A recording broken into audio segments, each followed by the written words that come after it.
নজর রাখবো পরবর্তী খবরে। চুক্তি ভঙ্গের দায় আমেরিকার। ভারতের সাথে চুক্তি পূরণে বিলম্ব ট্রাম্পের দেশের। 2020 সালে 6টি অ্যাপাচে হেলিকপ্টার কেনার জন্য আমেরিকার সঙ্গে চুক্তি হয়েছিল ভারতের।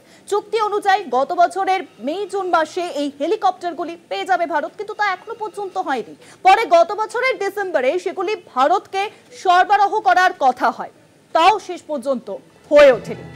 1 বছরেরও বেশি সময় পরে অবশেষে ওই হেলিকপ্টারগুলি হাতে পেতে চলেছে ভারত।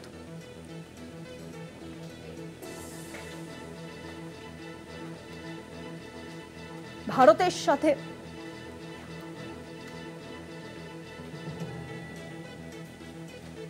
আর বিষয়ে আরো জানবো। নিউজরুমে এখন সঙ্গে রয়েছেন আমাদের প্রতিনিধি অরিত্র ঘোষ। অরিত্র, দেখো, ট্রাম্পের দেশের বিরুদ্ধে এবার কার্যত চুক্তি ভঙ্গের একটা প্রশ্ন উঠছে, এবং চুক্তি যে ভঙ্গ করা আছে সেই দায় কি আমেরিকার, এমন প্রশ্ন কিন্তু ঘোরাফেরা করছে। কোন পরিপ্রেক্ষিতে ডোনাল্ড ট্রাম্পের বিরুদ্ধে এমন মন্তব্য উঠছে বা এমন প্রশ্ন উঠছে, দেখো যেটা জানা যাচ্ছে যে আগামী 15ই জুলাইয়ের মধ্যে প্রথম দফায় বেশ কিছু হেলিকপ্টার সরবরাহ করা হবে ভারতকে।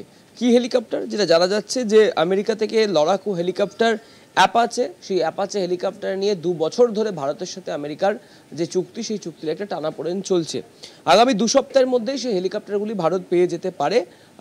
আমেরিকার প্রতিরক্ষা সচিব পিট হেগসথের সাথে ফোনে কথা হয়েছে স্বরাষ্ট্র দপ্তর এবং প্রতিরক্ষা মন্ত্রী রাজনাথ সিং এর, এমনটাই সূত্রের খবর, এবং সেই ফোনালাপের পরেই বিষয়টা কিন্তু স্পষ্ট হয়ে গেছে।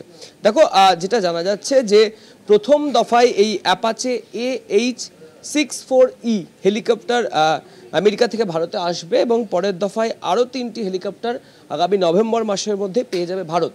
কি চুক্তি হয়েছিল, কেন চুক্তি ভঙ্গের মতো গুরুতর অভিযোগ বা প্রশ্ন উঠছে? যেটা জানা যাচ্ছে যে 2020 সালে 6টি অ্যাপাচে হেলিকপ্টার কেনার জন্য আমেরিকার সঙ্গে চুক্তি হয়েছিল ভারতের। মোট $60 কোটি বিনিময়ে এই লড়াকু হেলিকপ্টারগুলি ভারতে কেনার কথা ছিল, এবং যেটা চুক্তি অনুযায়ী আলোচনা হয়েছিল যে গত বছরের মে জুন মাসে, অর্থাৎ 2024-এর মে জুন মাসের মধ্যে এই হেলিকপ্টারগুলি ভারতকে সরবরাহ করা হবে, কিন্তু তা শেষ পর্যন্ত হয়ে ওঠেনি। অবশেষে আরও 1 বছর পর ওই হেলিকপ্টারগুলি ভারতের হাতে আসতে চলেছে, এমনটা কিন্তু প্রতিরক্ষা মন্ত্রক সূত্রে খবর পাওয়া যাচ্ছে। তবে ভারত সরকারের তরফ থেকে অফিসিয়ালি এখন এই বিষয়ে কোনো মন্তব্য করা হয়নি।